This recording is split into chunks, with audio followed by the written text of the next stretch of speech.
Hi creatives, Lauren Elizabeth here with Lauren Elizabeth Animal Art. If you're new here, welcome. I create pet and wildlife originals and commissions. I also help creatives master colorful technique and unlock their style in animal art. Now, today's painting has been so highly requested.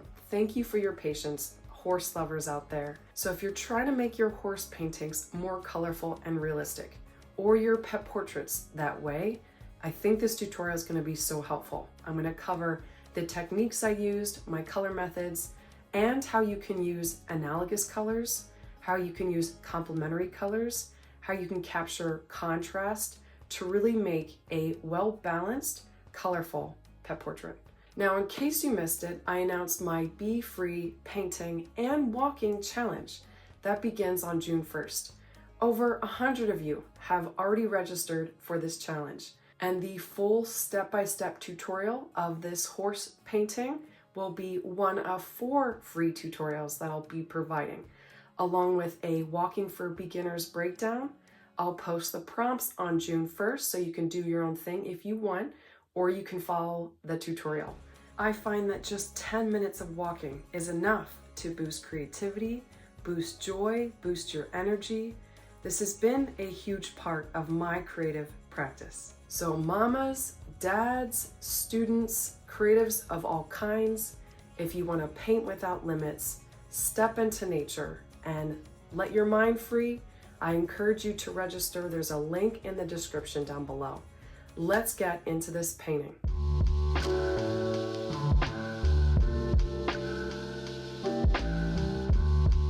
All right, so again, if you'd like to paint this horse, it will be in my Painting and Walking Challenge link down below. Be sure to register before June 1st. Now you can see I've sped up a little to the good part. This is where it really starts getting good. If you notice on my paint palette, I'm working with violet, raw sienna, yellow ochre, and white. I'm using the blending technique because the fur is so short around the face and body. It's basically like painting skin. This is actually why I tend to avoid painting horses, even though they're one of my favorite animals. It is basically like painting human skin. You can see the veins, you can see the muscles, you can see the bone structure so well. So the changes in value is like every few brush strokes. That's why I'm actually just mixing up colors as I go, as opposed to having all these colors mixed up in advance. But so starting with the eye, I worked out from there just because I want to make sure that eye is just right, and then I'll work around it. So if I needed something to be much darker, I add more violet. If I needed something to be much lighter, I add more yellow ochre and white. If I needed more of a medium value, I pulled in more raw sienna. So you can see I pulled in information from that reference where I see those dark values around the eye, around the muzzle, and around the hair. In that reference, do you notice a bit of blues in the muzzle, violets around the eyes, and then even some pinks and yellows and oranges in that flowing hair? If you look a little closer, you might just start to notice these hints of color. But then in your painting, you can draw them out and exaggerate them, making them even louder. Now, something else I do when I'm painting any kind of skin, and especially horses, is I use a very fine detail brush. Not really something I want to be doing, but like I said, because there's quick changes in value and they're so specific, I'm painting this entire face with my 2/0 liner brush. It's a very helpful brush. I love this brush by Arteza. I have a link in the description to the exact brushes I've been using by Arteza since 2021. Now, this isn't a very efficient way of painting, and I tend to really push that in my classes to be efficient, but I'm also really going for realism here. I want to have that vivid color, but also that expressive realism. Now, as I'm moving down towards the muzzle, here's how I transition into those blues and violets. Now, this is really important. You don't want to miss this, because most of the time when I'm painting fur, I'm not so worried about mixing muddy colors on my canvas in that first base layer. However, when I'm working with animals that I'm not going to be doing a lot of layering over top because their fur is so fine, almost like skin, like in this case, I really need to make sure that there's not muddy colors being mixed up and that I nicely transition in color. So I tend to lean on the analogous colors.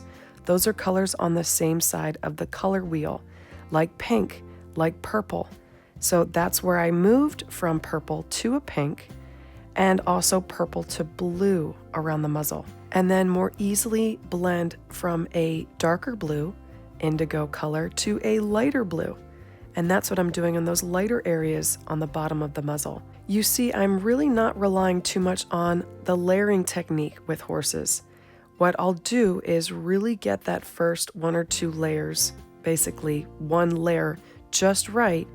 And if I need to make adjustments, I'll use the glazing technique over top, and that comes later in this tutorial. Hi creatives, sorry to interrupt, but if you're looking to create realistic and colorful cat, dog, and other pet portraits, maybe of your household pets, or maybe because you want to consider accepting commissions, or maybe you want to improve the quality of your current commissions, I encourage you to check out my Pet Portrait Masterclass. I discovered animal art of all times through recovery, addiction recovery, and it was a tool that I used to express myself, be creative, and refocus my mind on good, wholesome things. But as it built my confidence, it also built my skills in acrylic animal art.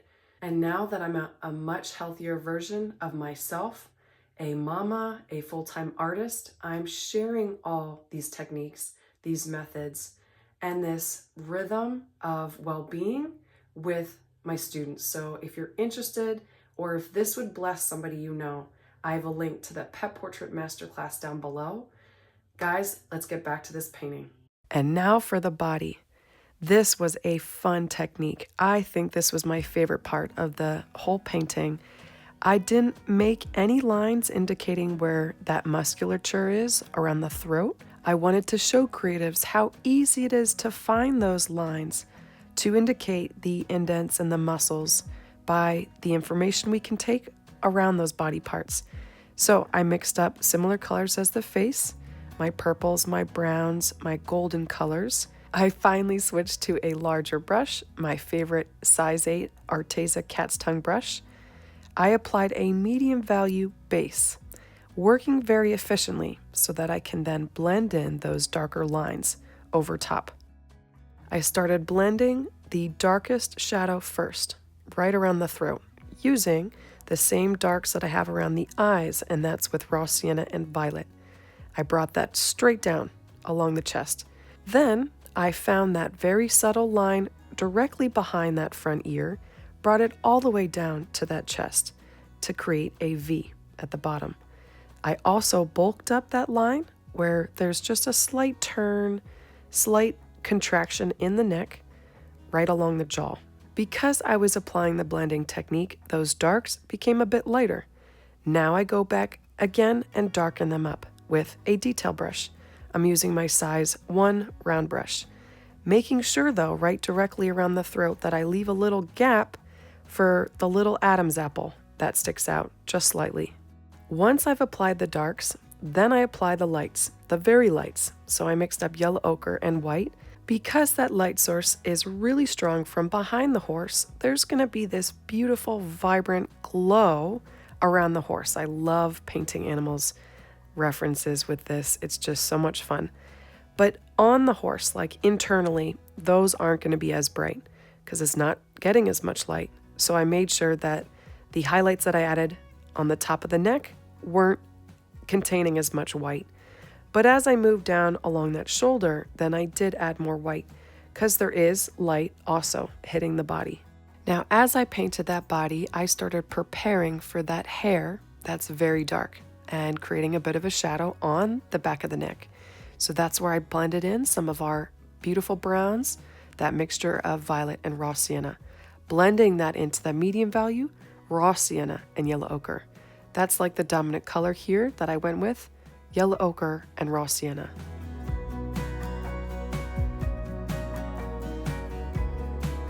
Now going back to the forehead, I apply this same idea. I prepare this area, creating more of a shadow for the hair over top. Except this time, because this area is facing the light source a little bit more, I go a bit more violet and white in that area. So now I'm all set to go painting the hair, and I went with a very loud, intense indigo. I used phthalocyan blue and violet for the dark indigo, and then just added a bit more white to that for the medium value that we'll be adding over top this base layer. I eventually draw out these lines over top the green, not all the way too much, but just enough so that I can start really creating that movement and that flow. So I'm sectioning off these clumps. I don't want them to be too thick because there isn't too much of that medium value until it gets really light. But I can't move from this dark indigo straight to an orange. Okay, that would actually cause some muddy colors. I need to transition to more violets so that I can then move to those orange pinks that I mixed up, okay? So I add my medium value indigo. It has more purple than blue. I mixed in more violet and white than I did blue. But at the base, I blend in more of the dark value, so it's not just this blocky strip laying there. I have it transition from the dark to this medium, and then I can blend in with that peach color. It's a mix of fluorescent pink and yellow ochre and white. So here I go. I'm finished with most of the medium value indigo. While that's wet, I'm going to blend in this beautiful peach. Now I've switched back to a very fine detail brush because now I'm going to create a bit more movement by making these fine upward flowing strands. Okay, I want to really cluster lines over top some of these clumps to make it look like the hair behind it is flowing up in the air. Then before that dried, then I could move to a mixture of yellow ochre and white. You see how this is all flowing so nicely together. That's where I add even more lines, and I'm blending into some of that peach. I even moved to a bit of white in there, added white because of that glow. Again, I mentioned that beautiful glow around the body because of that light source from behind the horse. And that very similar technique I repeat again on the hair around the forehead. So here is where I apply the glazing technique quite a lot. There's some areas that I do add more layers of color, but for the most part, I'm mixing up a dark, medium, or light value, adding water to it, and applying the glaze to an area on my canvas that is really dry. I guess you could consider this the layering technique. I am adding more layers of paint over top, the bottom ones, but they're very thin and subtle, and I build them up from light to a little bit darker to a little bit darker. Did you know horses have little whiskers too? If you look very closely in the reference, there is some whiskers around the muzzle. And I just got a few of those with my mixture of yellow ochre and white. And here you can really see me applying the glazing technique, and I use my finger as another tool. It helps me take off some of that paint and smudge it around, so it's just that subtle, darker layer. This one is more violet and a tiny bit of raw sienna. The next glaze that I apply is actually a dark gray. You can see in the lower right corner of my paint palette. I do this to tone down the vividness of the indigo on the horse's hair. This is also why the glazing technique can be so helpful. It can mute some colors that are just a bit too bright and maybe takes away from other parts of the painting that you want to draw attention to.